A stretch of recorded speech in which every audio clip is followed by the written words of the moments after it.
Je vous souhaite la bienvenue dans notre méditation « Sa grâce nous suffit » qui a pour titre « Les sans et les avec ». Vous étiez en ce temps-là sans Christ, privés du droit de cité en Israël, étrangers aux alliances de la promesse, sans espérance et sans Dieu dans le monde. Mais maintenant, en Christ Jésus, vous qui autrefois étiez loin, vous êtes devenus proches par le sang de Christ. Éphésiens 2, versets 12 à 13.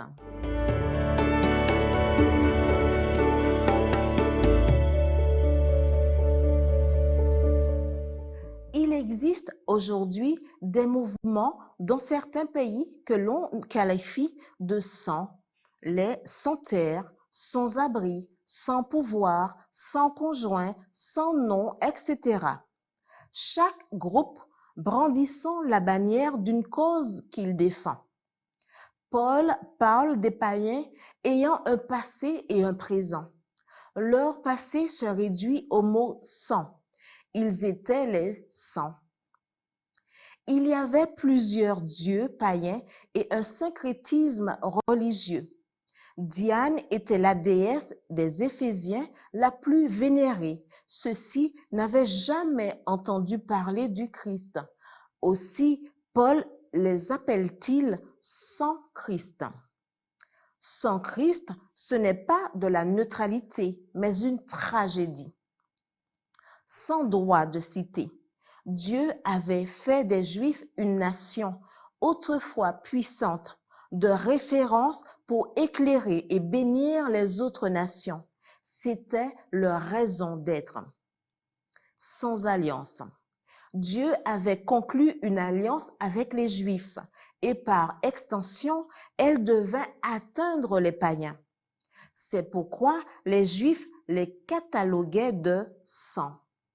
Ceux-ci priaient même ainsi: « Seigneur, je te remercie parce que je suis juif et que je ne suis ni païen ni femme. » Wiersbe affirme que les historiens parlent d'un grand désespoir dans le monde antique, avec des philosophies creuses, des traditions en voie de disparition et des religions qui ne généraient ni foi ni espérance. Des croyances qui ne donnaient pas la force de supporter la vie ni d'affronter la mort. C'étaient les sans espérance.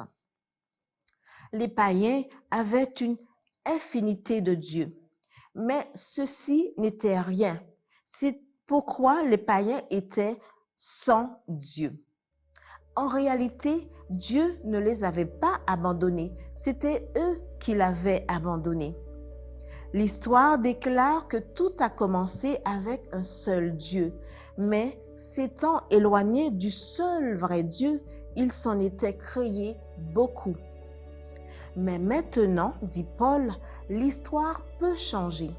Ces Éphésiens comme nous n'ont pas besoin d'être les sans, car Dieu nous a appelés à être les avec, en relation avec Dieu, avec espérance, avec une alliance, avec citoyenneté, avec le Christ.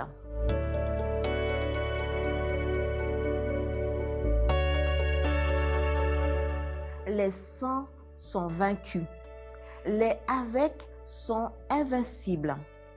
Aucune situation n'est apparemment plus désespérée et cependant plus triomphante que celle de l'homme conscient de son néant et pleinement confiant en Dieu. Amen.